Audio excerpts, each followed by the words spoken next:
Et parlons digital. Aujourd'hui, toujours dans ma saga sur la marque employeur, 4e partie, j'avais envie de vous parler de culture d'entreprise, de valeurs et d'histoire. On n'est pas loin d'une plateforme de marque, mais on retrouve en fait les mêmes valeurs, les mêmes informations qui sont hyper importantes, puisque si on postule dans une entreprise, c'est qu'on partage la vision de l'entreprise et bien souvent les valeurs, puisque la vision, c'est ce qui va nous donner un cap. C'est ce que la marque, en fait, a de différent sur le marché, ses comportements, son attitude, ses attentes vis-à-vis du public. Sa vision, ça va vraiment permettre d'exprimer la place qu'elle veut et qu'elle doit tenir dans le monde, dans la société. Ensuite, on va retrouver les valeurs. Elles doivent être sincères et véritables, authentiques, puisqu'elles doivent être vraiment en corrélation avec les valeurs que vous exprimez, que vous partagez en tant que marque, qu'elles soient réellement opérationnalisées en interne. C'est super difficile à dire, mais il faut que les collaborateurs vraiment les vivent, ces valeurs, un peu comme ce que je vous avais dit sur Michel et Augustin. Il faut qu'on se retrouve dans les valeurs que la marque prône auprès des consommateurs, aussi bien quand on est collaborateur. Ensuite, pour certaines marques, l'histoire. L'histoire qu'on va raconter, elle est super puissante. Si on prend l'exemple de Justine Hutto et de Respire, elle a basé quand même les fondements de son entreprise sur son histoire personnelle. On a un super storytelling, on a un super cas d'école parce qu'elle a fait ça très intelligemment, mais c'est son histoire qui a permis de faire que l'entreprise est ce qu'elle est aujourd'hui, en plus de toute sa stratégie qu'elle a mis autour.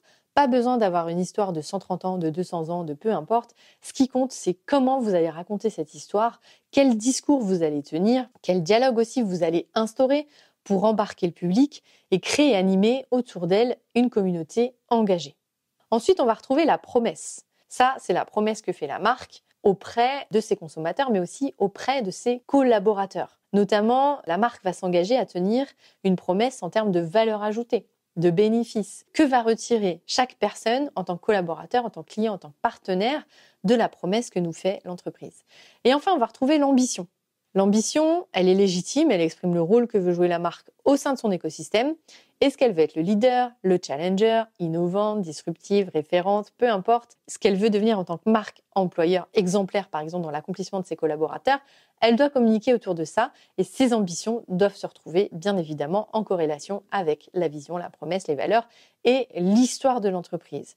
Et c'est grâce à ça qu'on commence à construire la culture de l'entreprise. Vous avez sinon une autre méthode qui est très puissante, qui est de Simon Sinek, avec le fameux cercle d'or, où en fait, on sait souvent le comment de son entreprise, comment on fait ce qu'on fait, les méthodes, les process, la singularité, etc.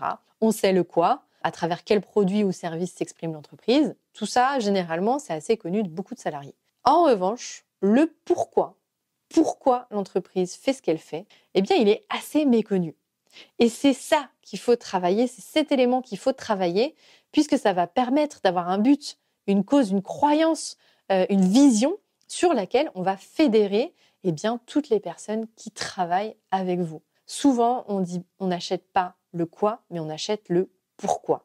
Eh bien, c'est pareil avec les collaborateurs et les futurs candidats. Et je vais vous donner quelques exemples concrets de marques employeurs hyper fortes qui sont des marques que vous connaissez sûrement. Google affiche des valeurs fortes et une culture d'entreprise qui est tournée vers la cohésion, mais aussi l'autonomisation, c'est dur à dire, puisque Google va pousser ses salariés à travailler sur des projets personnels. Il leur laisse même du temps alloué pour qu'ils puissent développer des compétences et des projets en tout cas personnels et ou pas les reprendre ensuite dans un côté professionnel. Ils sont aussi sur le bien-être professionnel des salariés et donc c'est des valeurs fortes sur lesquelles communique Google et on peut le voir si vous allez sur LinkedIn. Vous avez vraiment beaucoup de Googleurs ou d'anciens Googleurs ou de nouveaux Googleurs qui viennent d'arriver et qui partagent leur quotidien et qui partagent ces valeurs. Ensuite, vous avez Coca-Cola qui s'appuie sur son histoire et sa présence mondiale pour présenter une culture d'entreprise solide, inclusive et dynamique. On va pouvoir retrouver Decathlon, cette marque qui fonde ses valeurs associées au sport, mais aussi sur la culture de l'effort pour engager ses salariés à une cause commune, à un dynamisme et à une prise d'initiative. Quand vous rentrez chez Decathlon, c'est vraiment une culture d'entreprise très forte. Vous rentrez vraiment dans une passion du sport.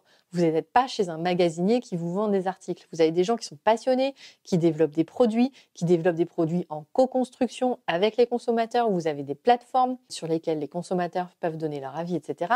Vous êtes vraiment partie intégrante de l'entreprise. Et ça, c'est hyper puissant. Et en termes d'exemple de marque employeur forte, vous avez Respire, vous avez Michel et Augustin, vous en avez plein. Et j'avais envie de vous parler d'Adidas, puisqu'Adidas a décidé de mettre en avant ses collaborateurs sur leur site internet en faisant des vidéos qui n'étaient pas des monologues soporifiques, c'était des vidéos courtes, dynamiques, rythmées, qui donnaient un visage à une personne qui travaillait dans l'entreprise. Et vous pouvez retrouver aussi ce même genre d'initiative chez Patagonia.